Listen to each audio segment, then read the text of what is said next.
Hi guys, welcome back to the usual place. Now we're down to the last days of 2025, and while most of us here are winding down for the year, well, scammers most definitely aren't taking a holiday. Now, from January to June this year, $456.4 million was lost from 19,665 cases. Now, the good news, the number of scam cases and the amount lost in the first half of this year was lower as compared to the same period in 2024. The not so good news, scammers are still going all out to trick us into parting with our money. Now, in October alone, over 2,900 scam cases were reported, with victims losing more than $83 million. From phishing and job scams to government official impersonation scams, it feels like scammers just keep evolving. So how can we stay vigilant and, well, not be scammed? Now, to help me answer that question, I have Jeffery, the Deputy Director of Singapore Police Force's Scam Public Education Office. Well, thank you for being on the show. And, Thank you for having me. Jeffery, you're actually a forensic psychologist by training and a crisis negotiator. And like between those two roles, I can imagine you're very hard to bluff. Have you ever been scammed before? Well, I think it's quite clear from the cases we've seen, anyone can be scammed. And I've had a few close shaves myself as well. So if I can just share, read just two incidents. One was when I was about to go for my studies. I was in the police force then. And what happened was I was trying to look for accommodation because I was flying my wife. And I was quite desperate because about a week before I start my studies, I haven't found a place to stay. So I was going to the UK, and naturally I tried the school's accommodation. There wasn't a lot of options for couples. And so I just turned to the classifieds. And I found a place. It's a nice place near the university. And I was like, okay, let's try this place. I contacted the landlord. And it seems pretty nice. The place is near university, nicely furnished. And the price was reasonable. I mean, it wasn't that cheap, but it was reasonable. And most importantly, it was enough space for the two of us. So we said, okay, let's do it. What the landlord wanted was, all I need you to do is to make a deposit of £500. You're going to stay for a year for £500. Wait, when was this? This was about close to 10 years ago. Okay. Yeah, £500. And I just need assurance that you turn up because I've been cheated by others before. And they said they'll take the place and they didn't turn up. It sounds reasonable. So it's like, okay, it sounded reasonable. But you must transfer the money via Western Union. Well, okay. Maybe 10 years ago, Western Union seems to be the way to go. So what I did was I was queuing up at Western Union. There was a queue. And what would you do if you're in a queue? Google, wait for my turn and read stuff on my phone. Exactly, that's what I did. And I was going to the UK. I'm like, okay, let's find out more about the UK. So I downloaded the app BBC. I was reading the news. And guess what was the headline? Oh, Western Union money transfer scam. No. Oh. Student housing scams are on the rise. Oh my goodness. So I was just lucky. next in the queue. I was like, oh, this is divine intervention. And what I did was I left the queue. I just emailed that person. I took a screenshot of the news article. I emailed that person. I said, hey, you need assurance? I need assurance too. And the person said, take it or leave it. Oh, he's still waiting for his £500. Yeah, I was about to transfer, you see. Because, it seems reasonable if you're going to stay for a year. But what I learned eventually is you never pay deposits. Yeah. So that was your precursor to your spidey senses were tingling. And then did you ever encounter another scam, maybe in Singapore after that? I think the most recent one was about 3 years ago. Got a call one day. I was in the office. The person said he was from the Singapore Police Force. I'm like, okay, fellow colleague. Like, yeah, hi. Hey, Mr. Chin, you have some suspicious transaction in your account, and we think it's linked to money laundering. So you better cooperate. And I was like, oh shit, really? Okay, tell me more. Were you scared? Yeah. Were you like, oh? No, I was surprised because it's like it went through a phone call, and I was just ready to, okay, let's meet up. So what the person wanted me to do, it's can you transfer your money to a safety account? And this tactic is still being used now. And I was like, okay, transfer my money to a safety account. I said, sure. Okay, tell me more about it. So the safety account gave me a bank account number and all. I was like, okay. Hey, but I like to find out more. Where are you located? The person was saying, I'm at Police Cantonment Complex. I'm like, okay, which floor? Level 3. Yeah, I'm at level 5. I'll just come down and look for you. Let's have a chat about it. And then he's like, actually, I'm somewhere else. Or how did that end? No, he just hung up. Oh, he knew the roost was out then. Yeah, I think he knew there's no point. All right. So you're pretty like vigilant against scams, and I would think Singaporeans are, because we have so much like public education campaigns, and the Straits Times reports about scams so regularly, and we put in resources, into making the public more aware and recognizing the threat of scams. But why are we still seeing like thousands of people get scammed? I mean, the number that I said earlier was like almost 20,000 people in just the first half, 20,000 cases in just the first half. But why are people still getting scammed? I mean, to put things in perspective, there are different types of scams. And within the different types, there are different variants as well. So at times, there are just too many for people to remember and be familiar with. So, and they keep changing. So that's maybe one reason. People find it difficult to catch up with the different types of scams. Second, it's for some that it could be a mindset as well. I'm sure you have friends who said, it will never happen to me. And that's quite a dangerous mindset, because the moment you have that mindset, you're less vigilant, you're less willing to take protective measures as well to show up your resilience. So, in short, you let your guard down. That surprises me, because I think at some point in time, everybody would have gotten a call from a scammer. So to say I will never get scammed is kind of a bit of a... I mean, it's different between getting a call from a scammer and being scammed, because okay, fair point. You can spot it and it's like, hey, okay, I know this is a scam, and you hang up. And that kind of make you a bit more confident that you can spot a scam. But what you overlook is that it keeps changing. And in Singapore, I mean, we do a lot of things online. We shop online, we bank online, we do our investment online. We also have relationships online as well with friends, and or we maintain our relationships.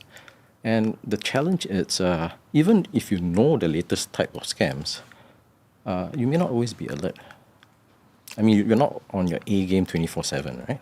And that's the challenge. Scammers hit you when you're the most vulnerable, when you're the most distracted, you're fatigued or you're stressed. And it just hits you at the right moment.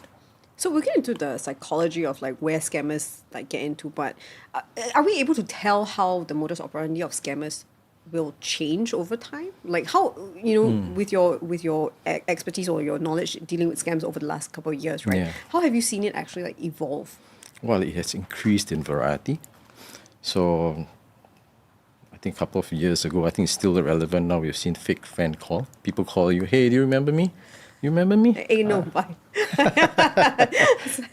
I'm your friend. I mean, I've changed my number. Just make sure you update my number in your contact list. And a few days later, hey, friend, it's an emergency. I need to borrow some money. And people have been scammed by that, and they do lend a friend money because it's a norm, right? To help a friend in need. But I mean, if someone calls me after I've not seen them for 10 years, I'm hey bro, no lah. Not me, but there are people who actually... Yeah, I mean, people are kind in general, and that kindness is being exploited by scammers.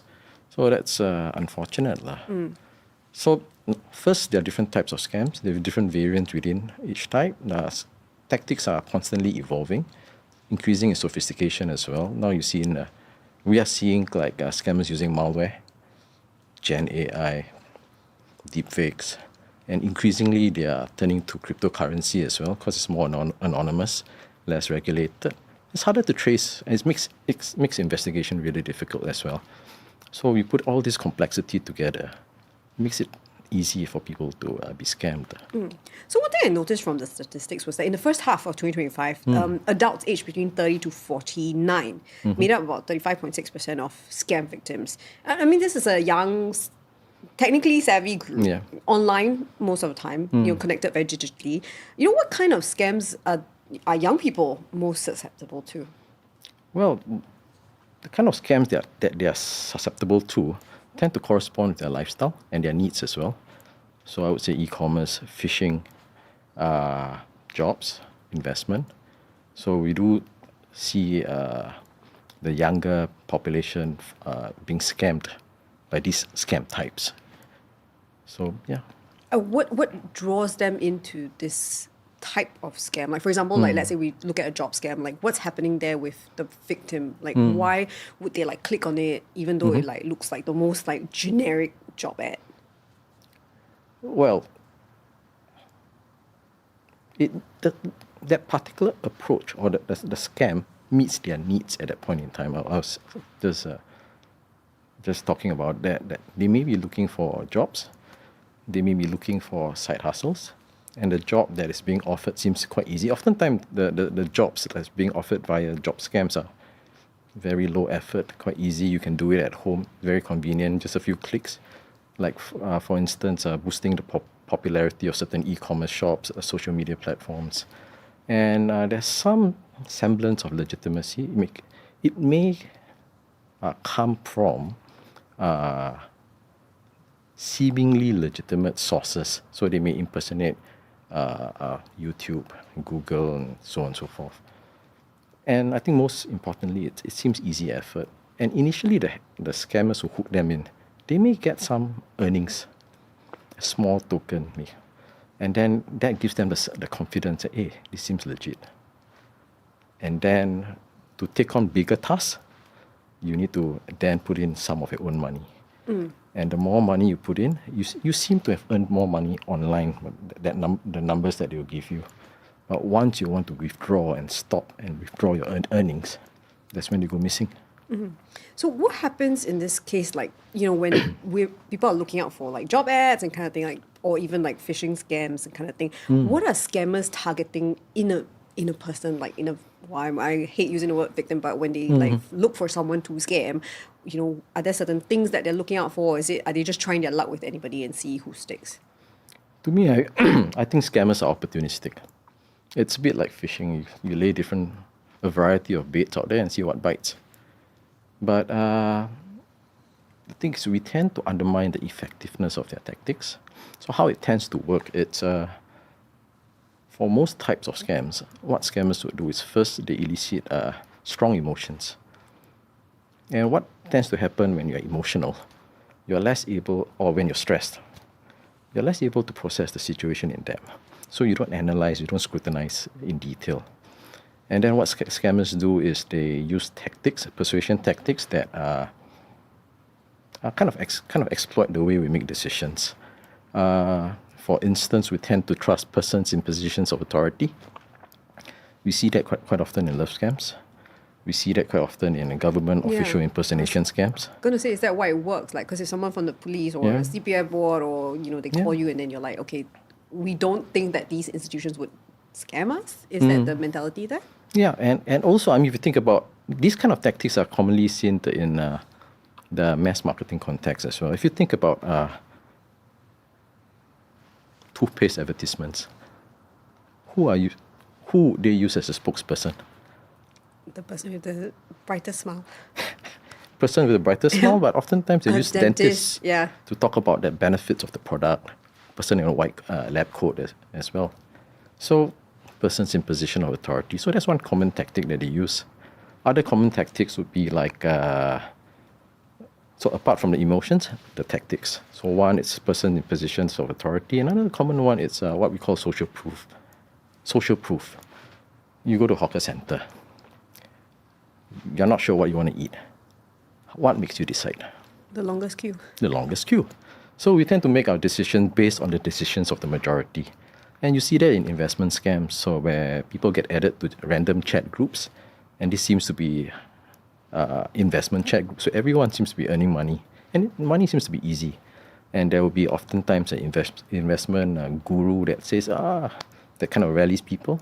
And then there are other scammers, the confederates, who say, yeah, I'm going to transfer money. Look, wow, it's easy money. I've earned 10,000 just within 3 hours. But won't people be like, hey, why did I get added to this group? I don't know anybody else. So I know this scam because I've been added to like random group chats, but I don't know anybody else in that group chat. So why would someone like fall for it? And is it just because of the allure of money? Like they see immediately like, wow, but they don't know these people. They don't know these people, but they get attracted by hey, again, hawker center analogy. Do you know the people in the queue? But everyone seems to be enjoying the food. You have seen reviews from in social media, this is a really good stall, I've enjoyed the food, and so on and so forth. And you see a long queue. Yeah. So that kind of work to attract you and to pull you in as well. And social proof. That's a common tactic being used. The other one would be reciprocity. I scratch your back, you scratch my back. I do you a favor, you do me a favor in return. We see this in love scams quite often as well. In the love scams, like how do they? I mean, in a relationship, I do something for you. Like for instance, a common story might be I'm gonna send you a present. It's a token of my love for you, and I'm just gonna package it. I'm gonna send it, but it got stuck at immigration. Oh, okay. And then they want some money to get it. I have done this for you. Would you help me in return? In government officials impersonation scam, the police officer may threaten you, the police officer. Hey, look, it's a serious offense. Being involved in money laundering is serious. So I'm trying to help you here. Okay. You know, if you say that you are innocent, help me to help you. Reciprocity at work. So, yeah. Oh, it's all these mind games that you There's just really don't think about. Yeah, but these are not new. You see it in a lot of mass marketing contexts. It's just that scammers have exploited this and used it in their schemes. So I want to ask about scam victims in terms of the state of mind. Yeah. You know, can it be difficult to get scam victims to accept or realize that they are actually victims? Because actually it is clearly an issue because there's a new act, right? The Protection from Scams Act, which came into effect in July 1st. And police now have the power to control bank accounts of stubborn scam victims who insist they're not being scammed. So clearly people do think that they're not being scammed. Some people, right? Some. So what's going on there? Like when you tell them that they're being scammed and they're like, oh no, actually it's not. I'm in love with this person or this person was real kind of thing. What's going on there in the mindset of scam victims? There are a few reasons. And I mean, there are also a lot of individual differences as well. First, admitting to being scammed, for some can be quite threatening to their self-belief that I'm smart, I'm competent.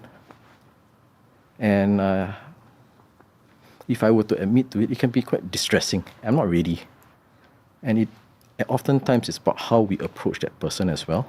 If you just go in all judgmental to say, you should have seen this. Come on, you're being scammed, wake up. The person is not ready for it because it threatens their self-image. And so at times they may just resist. And they may even reinterpret the information that you provide them so as to preserve their self-image. How so? The belief that I'm competent, I know what's happening. What you're saying is rubbish, nonsense. So they'll tell you like, Jeffrey, don't talk rubbish to me. I know what I'm doing kind of thing.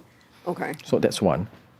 At times for scams, again, like love scams or even government officials, scammers may prepare them for what is going to happen. The police were going to come, the police will say this thing, and they're like, hey, this is exactly what's happening. And because they have that relationship with the scammer, they have already formed some trust and attachment. The officers seem to be helping me. They tend to trust the person that they have a prior relationship with, rather than us because we're new in the picture. So how do the police deal with this? Like, I can imagine it can be quite frustrating when, as like the third party, you all can see that this person is being scammed, but clearly refusing help. Or even with like loved ones, because you guys come together and then it's like trying to help this person, right? So what's it like how, emotionally like dealing with the scam victim? I think you're right. It can be quite frustrating because it is clear to us. We have that piece of information. But for us, I mean, our duty is to keep people safe. And we want to make sure that they don't lose any more money because oftentimes we see people losing their life savings to scammers. So, I mean, the approach we take is apart from working with the individual directly, we may work with bank officers, we work with their loved ones to try to persuade them. And to me, I think the key is patience. You be patient, non-judgmental, non-confrontational in our approach, build trust first before we gently share information. And that may take a few engagements before the person accepts that he or she may be scammed. And you spoke about the act. We only use it as a last resort because that buys us time for us, enough for us to keep that person safe. Is there like a time period where the police will... Is there a time limit on how long the police will spend convincing someone? Or like after a while, they're just no hope? Like they're like, okay, this person insists on like his way, then we can't do anything about it. Will that ever happen with cases? We have to do our best to keep that person safe, and we do what we can. The banks, the person's loved ones. Unfortunately, the person's fund would exhaust after a while as well. Yeah. Fair point. Yeah. Does a particular case like stay with you because of, losing money, losing your life savings is like traumatic, but has there been like any instance where, a case really stayed with you in particular because it was, I don't know, the person was like maybe someone really old and then they just lost everything? I can think of two cases, but I'll just share some features of the case. The first case was I got a random call from someone. Somehow the person found my number. So it's a random call I received, and it wasn't a scam. So you verified, not a scam. No, I mean, she didn't ask for details or money. Oh, okay. She just wanted information about whether the situation she is in is likely to be a scam. Okay. I was like, okay, let's see how we can help. So she met someone. She was in contact with.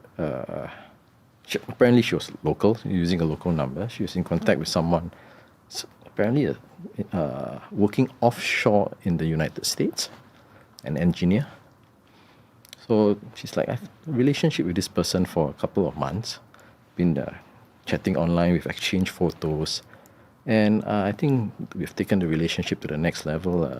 Boyfriend, girlfriend. And he's been asking me for money. And he's saying that there's some family emergency, he needs the money. And recently I can't contact him.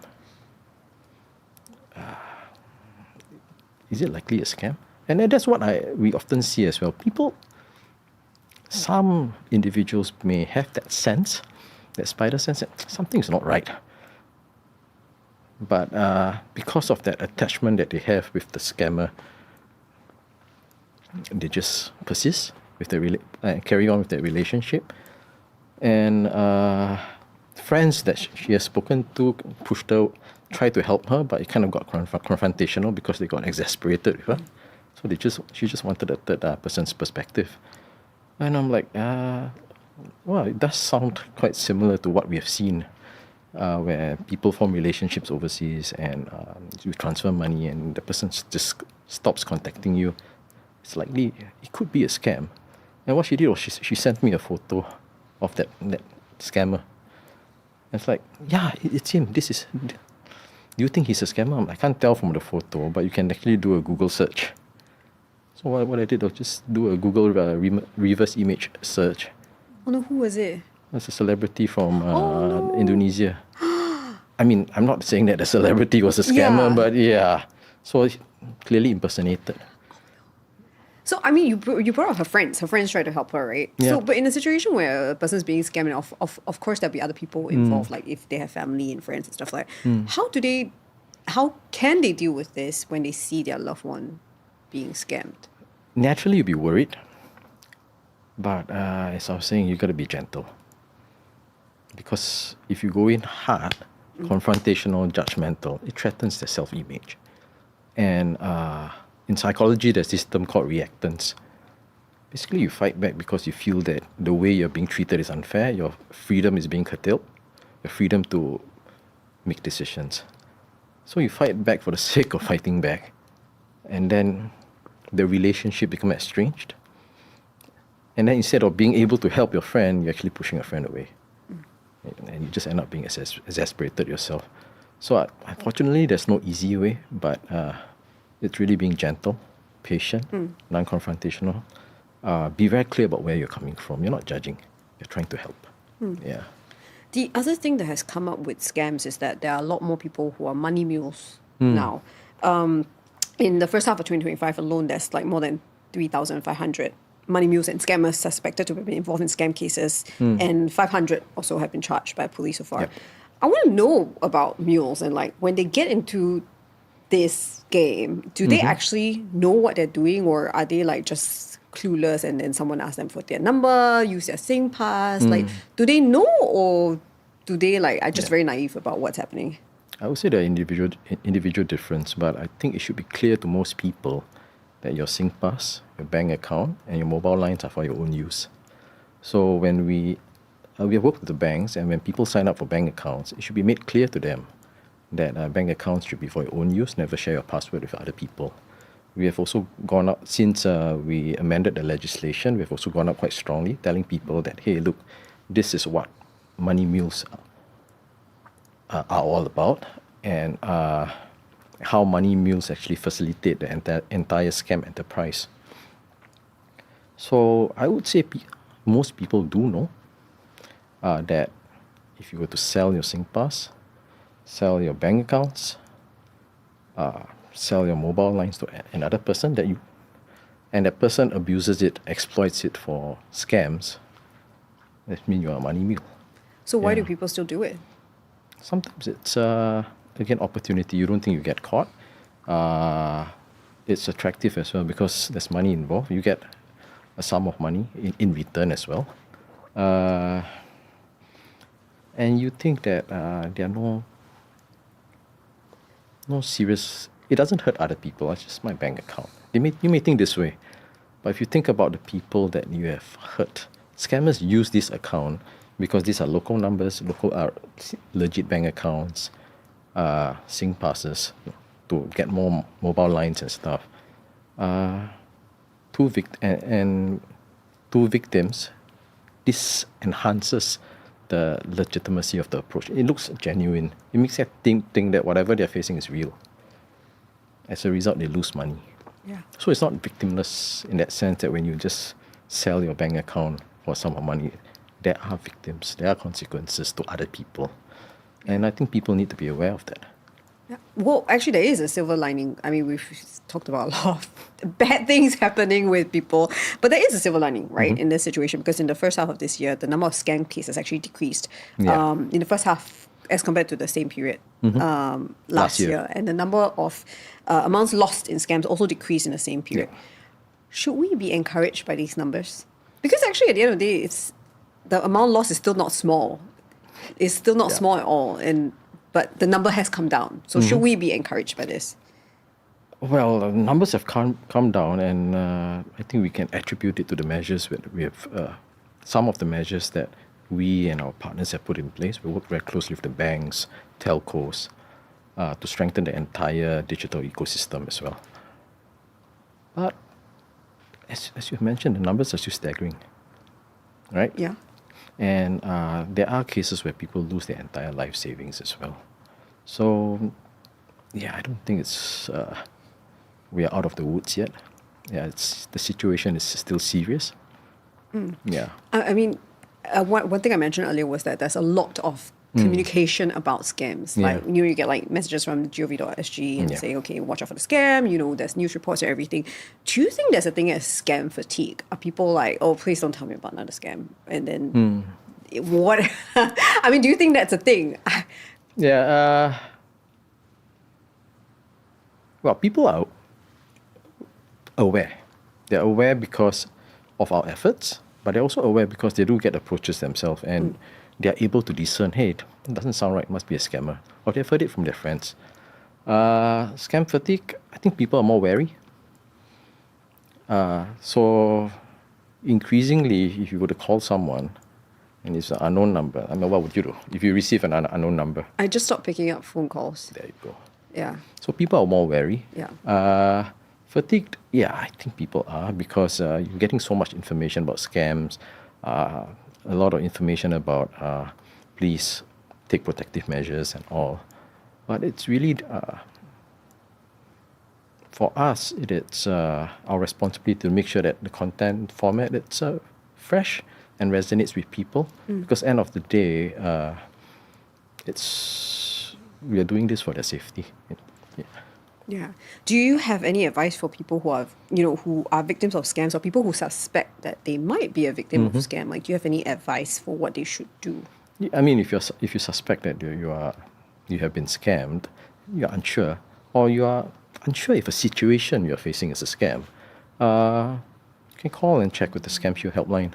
So this is a 24/7 helpline. Call 1799, and the helpline agent will just try to understand the situation you're in, and then provide a perspective of whether this situation is likely to be a scam based on the database that we have and the experiences that we have. So first, always check. If you're unsure, just check. Check with, like I said, someone that you trust. That's the 1799 helpline. You can also check with the Scam Shield app as well. So I can check suspicious numbers, text messages, and even websites with the app by just submitting it. I actually have called that number before, 1799, because I wasn't sure whether someone from CPF called me and I was like, is this a scam? It kind of was quite legit, but I have to like give props to the person on the line, because I was like, someone called me about CPF, and within a second, like without missing a beat, he was like, yeah, it's a scam, just ignore it. And I was like, oh, so they must be like seeing so many like types of scam that they know at the back of their hand, like this is. And sometimes the scams are quite seasonal. Like In what way? For instance, if it's tax season, so you get people calling the helpline and asking. So you might not have been the first caller for the day as well. Okay. So it's like, yeah, we've received like 10 calls today, and we can verify that IRAs do not communicate do not reach out to you in this particular way. Yeah. They must be so annoyed. If it's like their 10 call for the day, they're like, scammers, stop it. But then again, I mean, I know the operators, the agents, and to them, it's they're happy that they may have helped prevent someone from being scammed. So I think that's a good payoff there. A good payoff in that sense. Okay. Yeah. So if you are in a scam, and should you just report if you're in a scam? Should you just report it if you? Like, I think sometimes people might be afraid of going to the police because they're like, you don't want to like burden the service, or would you encourage people to just talk to someone in the police if they just if they're embarrassed about it, like nothing. I would. For us, I mean, we will treat every report seriously, and the thing is, we'll be professional about it. There's a crime that has potentially happened, and we'll do our best to protect you. And the information that you share with the police can also protect another person from being scammed as well. Because it may be a new trend, and unfortunately, you're the first one who shared that, was scammed by it. And with this information, we can then warn other people. So I'll encourage everyone to share the information. All right. On that note, thank you very much, Jeffrey, for sharing about scams. We have like just a couple more weeks to go for the end of the year. And remains what the final number. So we don't have the number of amounts of how much has been lost to scams this year. But last year was actually like the highest, right? Because it was like the figures were staggering. More than 1 billion. It's more than 1.1 B. Okay, that's a lot. Okay, so it remains to be seen what the final figure will be this year. But okay, stay safe out there, and that's it from The Usual Place. If you're watching us on YouTube, don't forget to like, subscribe, and hit the notification bell so that you won't miss the next episode. And if you have thoughts on what we just discussed today, do drop a comment on YouTube or talk to me on Instagram at The Usual Place Podcast. I'll see you next week on Thursday at noon.